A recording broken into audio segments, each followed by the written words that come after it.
Our next speaker, unfortunately, is not here today. I had a conversation with him. It's Dixon. Dixon Jones from Majestic. Dixon Jones from Majestic. I had a conversation with him a couple of days ago and we had to record it. But it's not gonna be any worse. He won't be able to answer questions straightforward, but you still can put your questions on our website and we will pass them to Dixon. Actually, if you have a good, brilliant questions to Rand Fishkin, put it in. I'll try to get him answer. I can't promise, Rand is a big guy, but I'll try to do my best and ask and push him to answer your question. But make intelligent, interesting question. Don't just ask what is SEO. Okay, so don't go anywhere. No advertisement. Straight go to Majestic. Majestic is speaking. Hello, Anton, and thank you very much, everybody. Yes, I'm really sorry that I can't be there in person. It sounds very grand. I'm actually at the Microsoft HQ in London today. It's not particularly Microsoft related, but I'm at a small private conference there that are using the Microsoft offices, so I can't be live with you. But hopefully next time I will, and I hope I get invited back. So today I was going to talk about categorizing the web, and many of you will know that Majestic is a large web crawler. We crawl the internet in a pretty big way. We don't crawl as much as Google or Bing does, but we probably crawl about the same amount as Yandex does, as Baidu does, and those kind of guys. We've learned a lot about links, and one of the major things that we found is that links in themselves, telling you all the links doesn't really help. You can go to Google and get all your links, at least the first 100,000. But it's really how a search engine can derive meaning from those links. And we think that there's a lot of information, not just with links, but a lot of information about how search engines categorize the web. And we think that that's useful information for you, and I hope that you'll find it's useful information as well.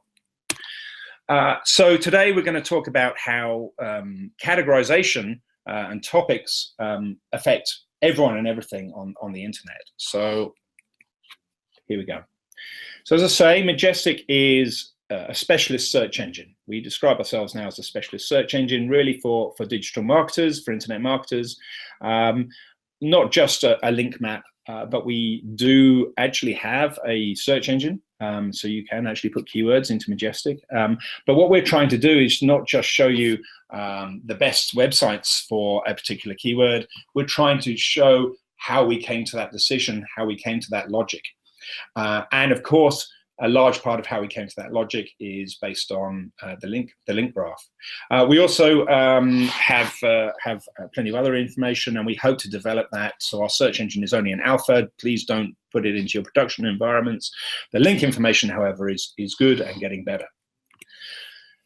When I say that we're a big crawler, it helps, I think, to try and explain a little bit about how large Majestic is. Twitter in the West is pretty big, particularly in the US and the UK, and they've said on an average day there's something like 500 million tweets, unique tweets a day on average. That's about 500 million. So how does Majestic compare? That's a kind of a visualization of size. You can imagine that 500 million tweets in your head. How does that compare to Majestic's crawler? Well, Majestic's crawler crawls around about, well, actually well over 2 billion web pages a day. So something like 4 times as many pages. Actually, it's now something like 3 billion. And what's more than is that's only counting one page every 90 days. We do, in fact, crawl busy web pages every hour, and we crawl other pages, depending on how important they are, how much they update, that sort of thing. And you don't have to crawl a web page to see a link. So we see something like 7 billion new URLs a day. And that's, again, only counting a URL once every 90 days. The reason I say 90 days is because we have 2 indexes. One of all the web links that we've seen over a 90-day crawl cycle. That's old links and new links.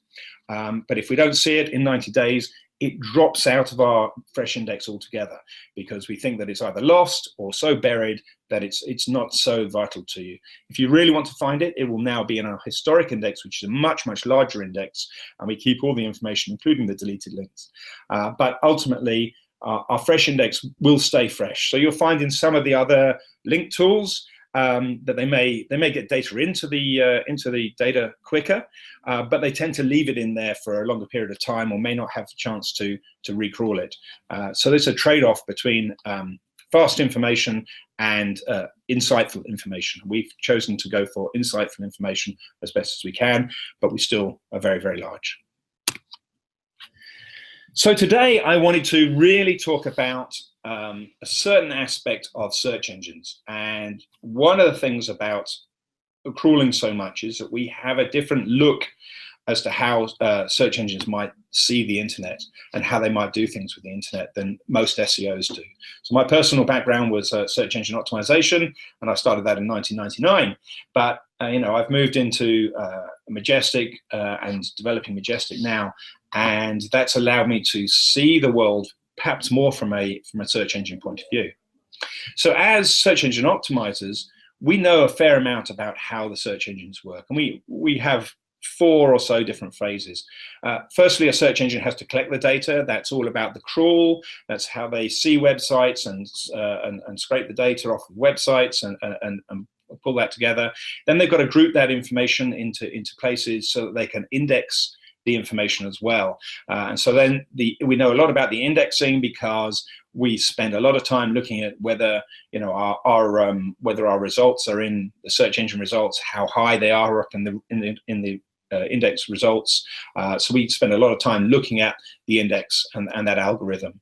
And then with the more modern search engines or the more modern patterns, there's data matching as well, which is kind of Google Suggest, Yandex Suggest, where they're kind of suggesting the words that you're about to search for to try and get in the head of the user. So the search engines spend a lot of time trying to understand the user, they're personalizing results, that kind of information. And we can spend a lot of time seeing the collection of the data, the indexing of the data, and the matching of the data as SEOs. But because it's buried so deep in the algorithm, we very rarely look at data grouping as a community, as a group of internet marketers. And that's the bit that I want to talk about today. Do the search engines group data? Do they put things into topics or categories?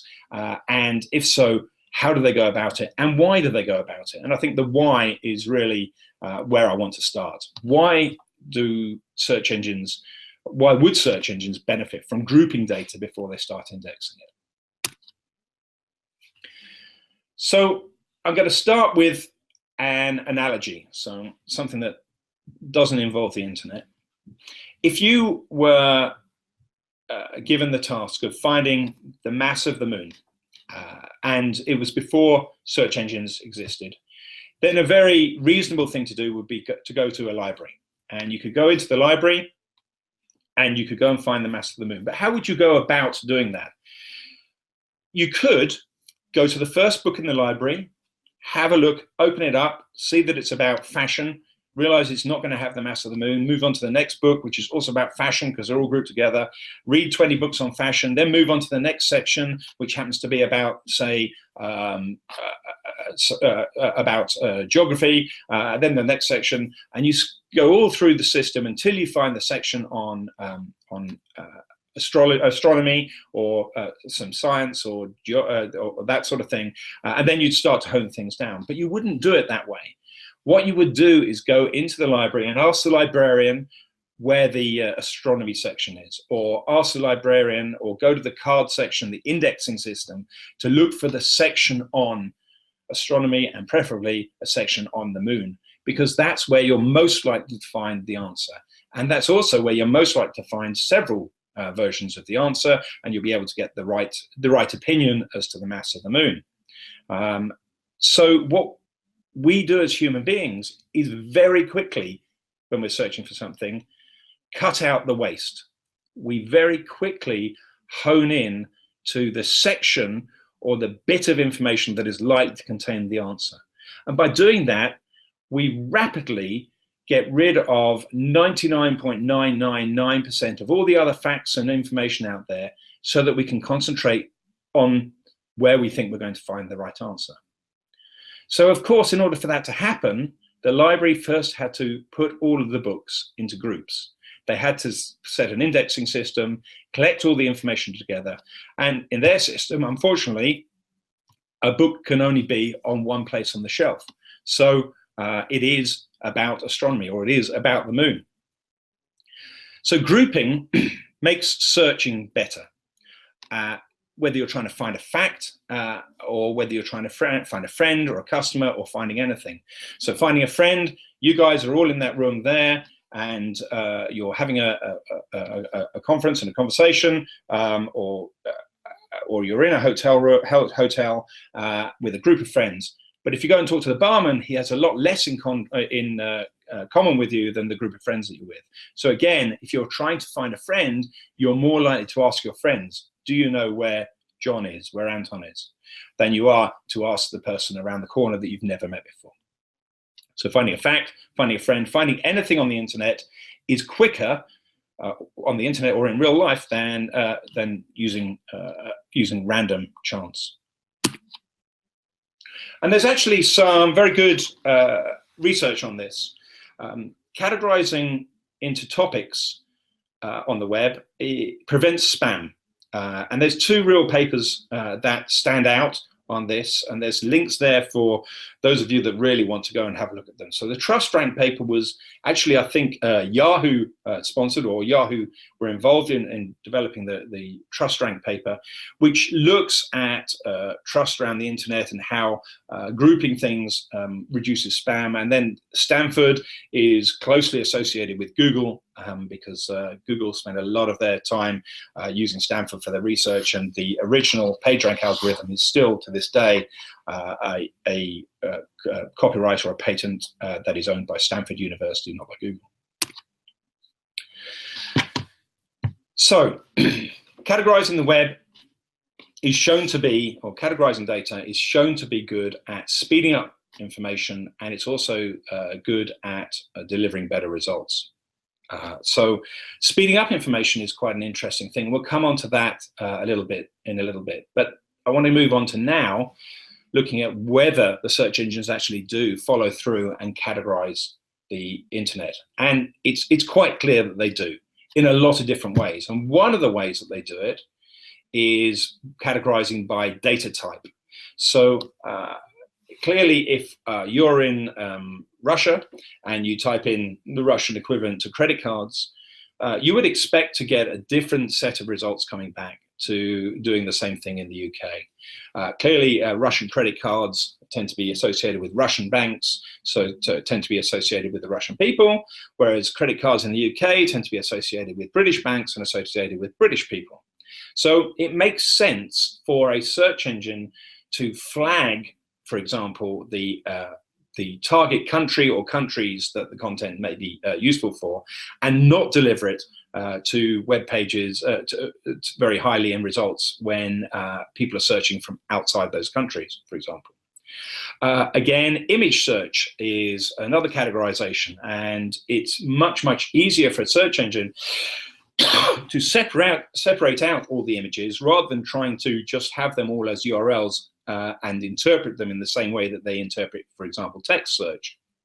Because the data type tends to be very, very different. So the algorithm associated with it tends to be very, very different. So if they want things to work fast, then really it makes sense to group all the images together and have a database and index just of all the images, so that you can then at some point take that image information and blend it with other types of data. Similarly with video, the second largest search engine in the world is YouTube, and another Google-owned property. What Google have done is they've encouraged all of the videos to go onto YouTube, obviously, but searching videos is not limited to just YouTube videos. They will also put any other video content that they find around the web into their video index as well.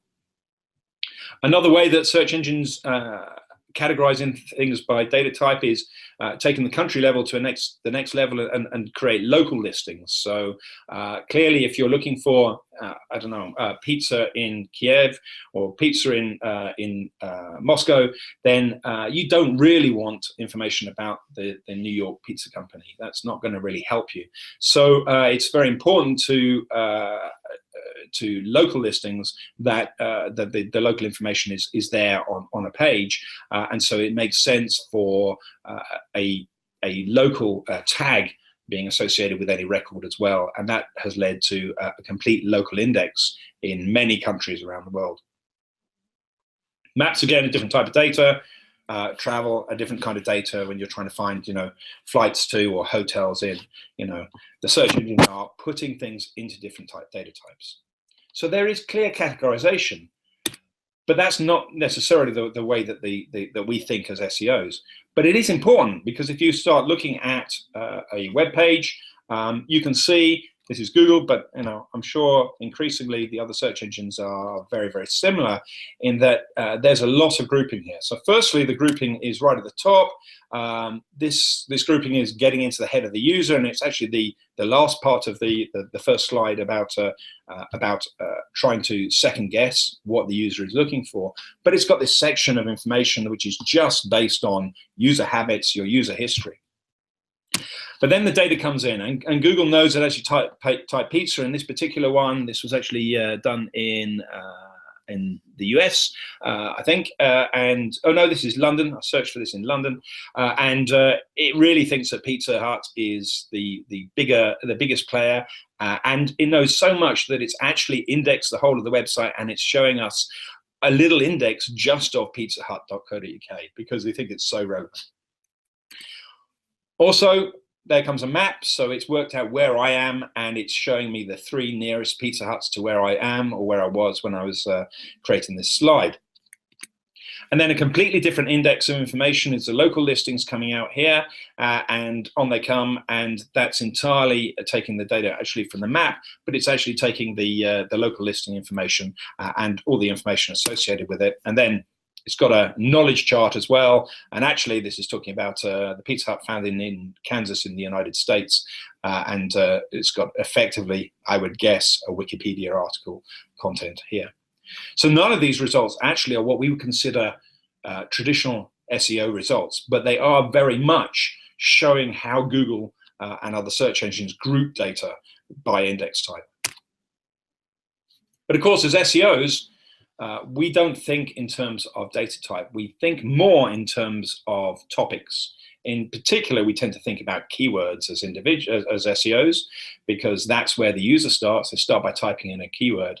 But there are other ways in which the search engines have grouped things traditionally that really do play to a search engine optimizer's hands.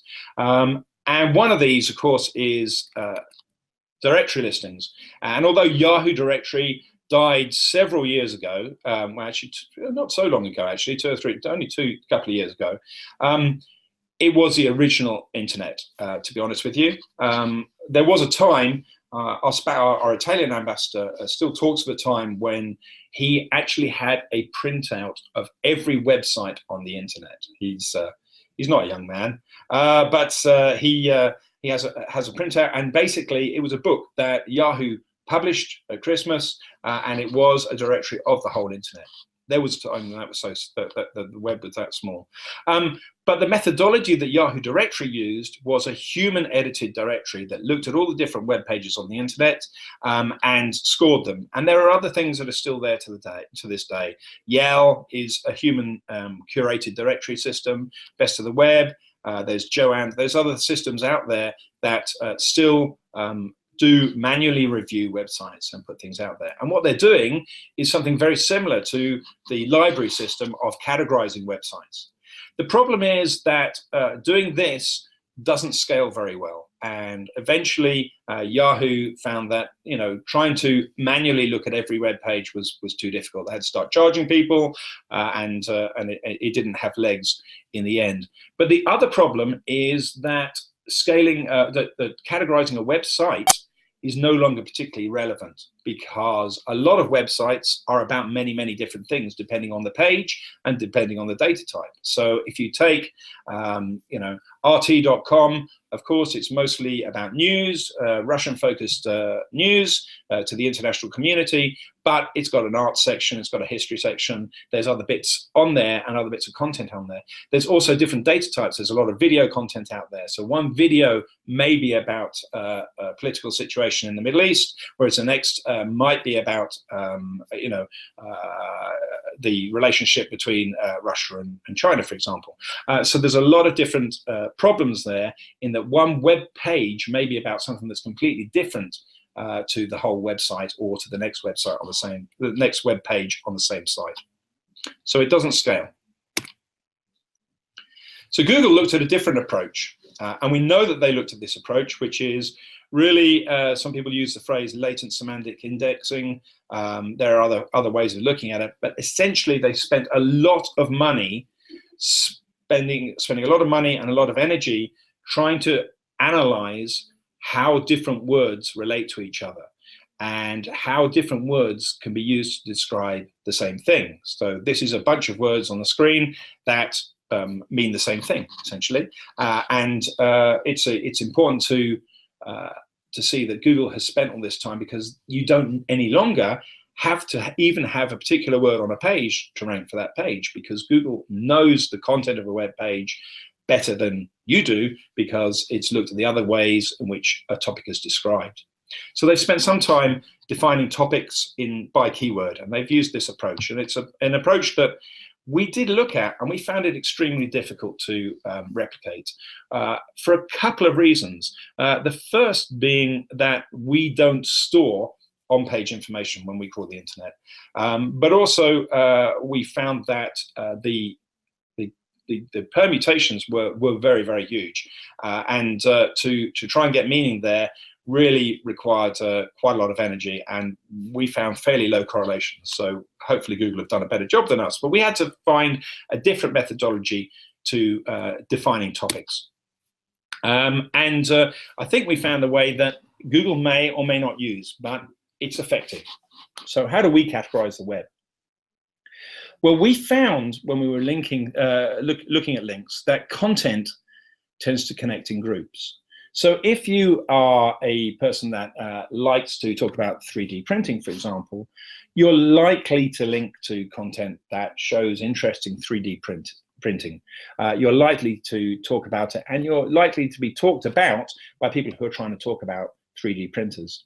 So content tends to connect in groups. And by the same token, then, keywords tend to gravitate into groups, not necessarily into one group. If you talk about horseshoes in the UK are seen as very lucky, or were.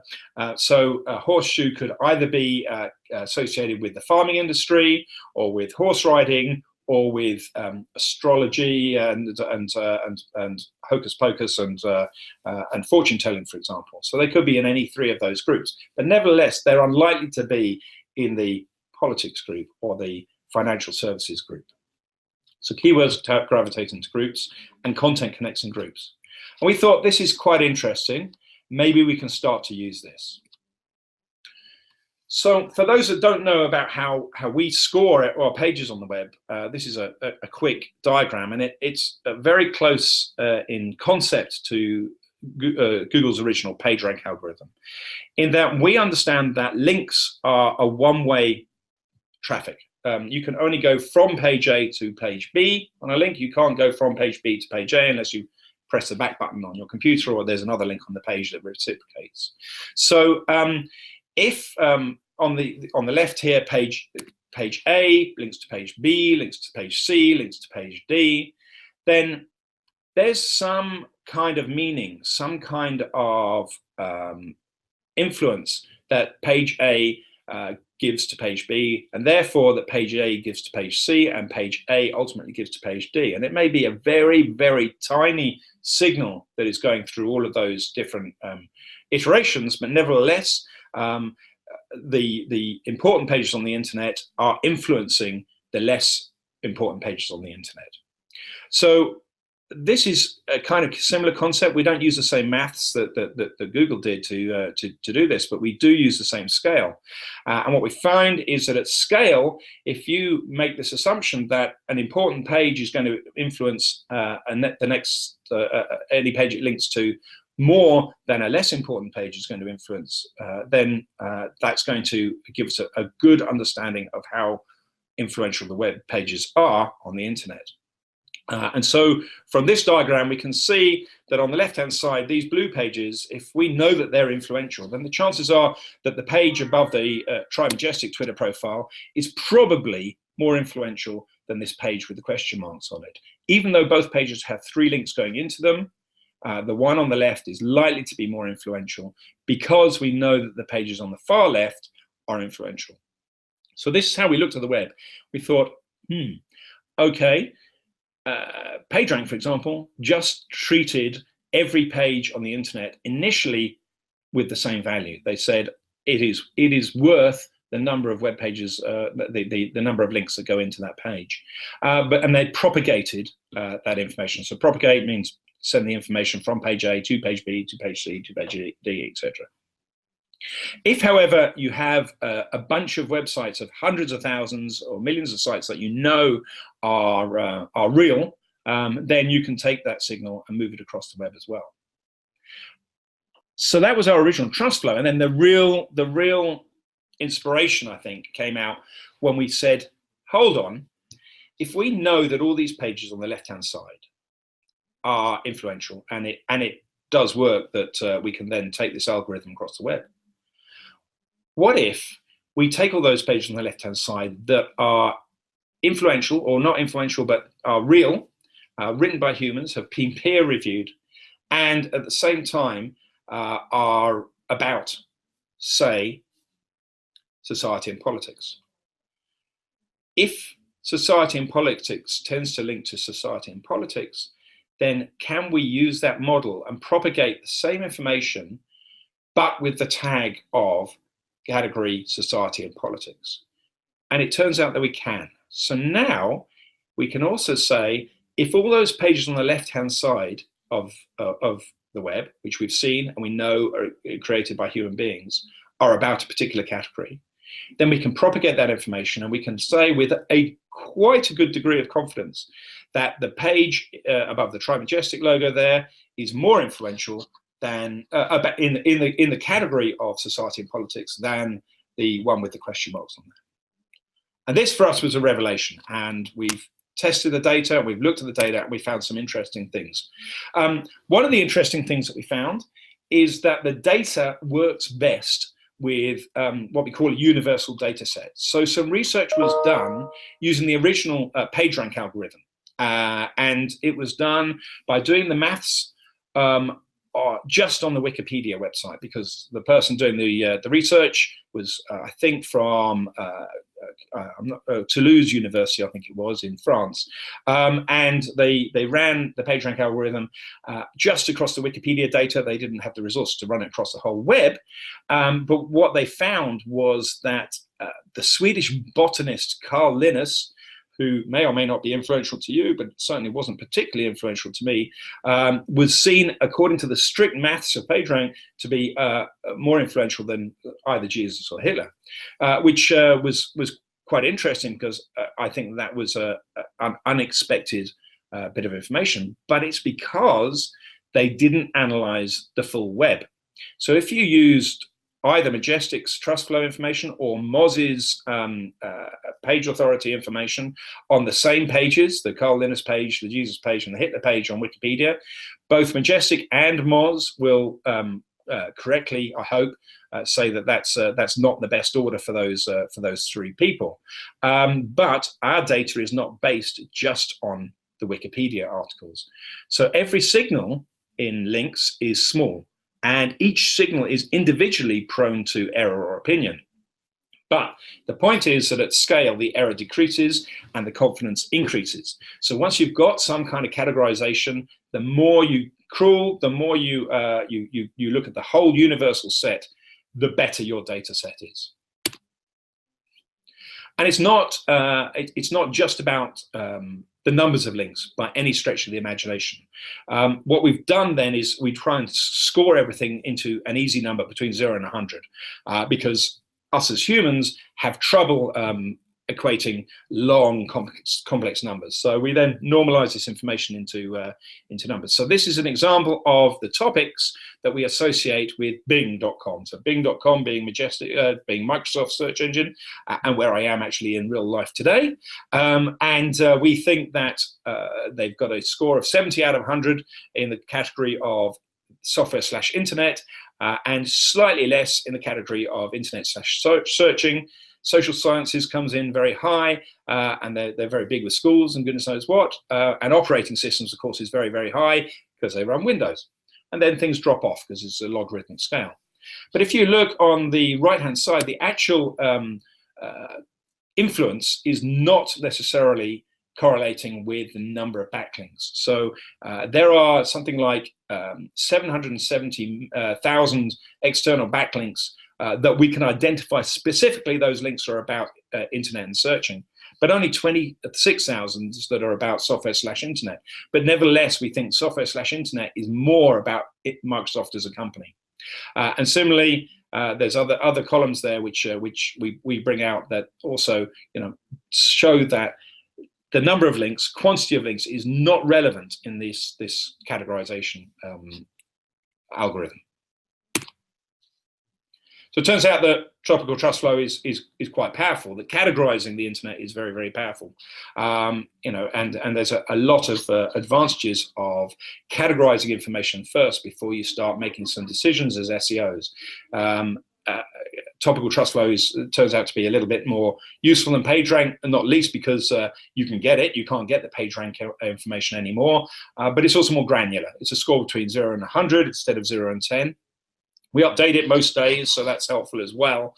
And we think that it provides a measurable context and gives you an idea of the influence of a web page or a website at scale. There's other reasons why we think that it's useful. I won't go into them there, but certainly there is some value in categorizing it, and it's very easy to get it out now. And I think it's very helpful for a lot of internet marketing uses. It's certainly already used in search, and search engine optimizers, at least in the UK and the US and across Europe, use topical information to help with their search engine optimization. I'll give you an example of why that's good in a second. But it's also good in social as well, because influencers tend to talk about certain topics as well. So finding influencers is hugely important for search engine optimizers. It's much more useful if you're a finance company to have the chancellor of the Bank of England to talk about your product than it is to have somebody who's completely unrelated to the finance industry. So influence is also contextual in the same way that content on a web page is. It can also be used for credit checking of websites and companies, comparing different media channels, link building, of course, and even evaluating companies. There's a lot of people that use this kind of information to buy and sell domains, for example. But I want to just show the use case for search engines. And what I did was take the data out of SEMrush, which is another well-known Russian company, of course, and I took the US results that they showed for the phrase credit cards, for the keyword credit cards. And then I compared all the topical trust flows and the overall trust flows of the websites that came back.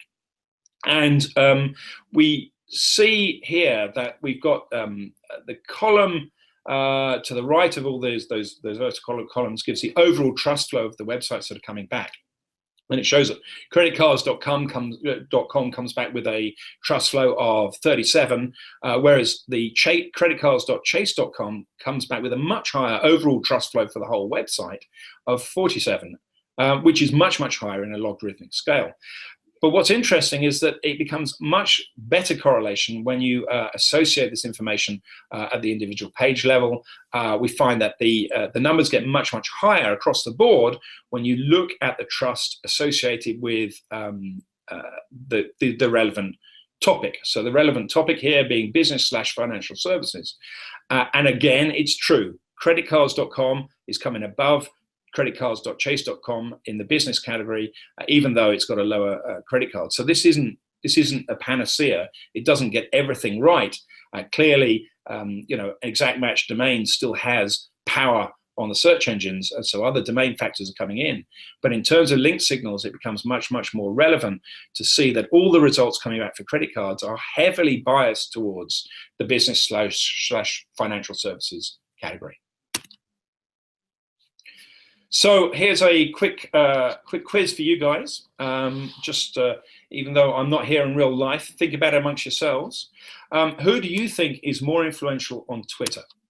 Is it Lady Gaga, the singer, or is it Barack Obama, the American president? So think amongst yourselves.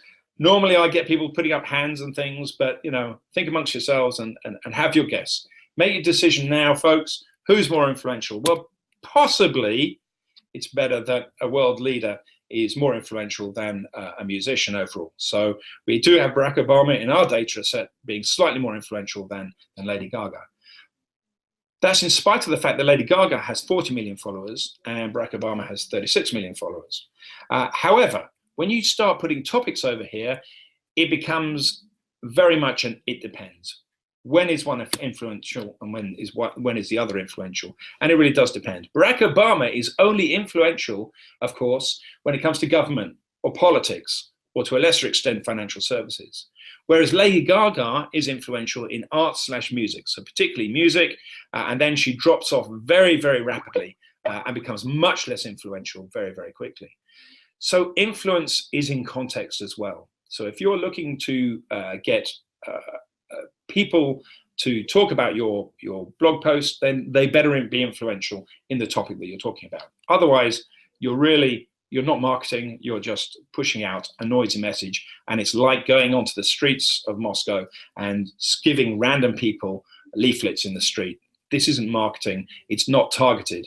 And it would only make sense if you had a product that appeals to everybody in Moscow. And if you have a product that appeals to everybody in Moscow, you probably don't need to give them all leaflets. So we're nearly at the end here, and I want to take away a few things. The first thing is that the butterfly effect is very, very real. Page A links to page B, links to page C, links to page D. Page A can influence something way, way away. So it's even though you can't see the links directly from rt.com to Majestic's website, say, doesn't mean to say that they aren't influencing something many, many iterations away. The butterfly effect can be very, very real. And the second takeaway is that connections on the internet at scale start to form measurable patterns, really, really measurable patterns that we can use, and we can use to develop insights. We can use it to categorize and create topics for the internet and tell us what a web page is about and how influential a web page is about that topic. So this information now we can update fast and frequently and scale it as well. And that's really the message that we want to get out there. Categorizing the internet is vital for search engine optimizers. It's vital for search engines, and therefore it's vital for search engine optimizers to understand that categorization is taking place in many, many different forms. I hope that's useful for you. Thanks very much for your time, guys.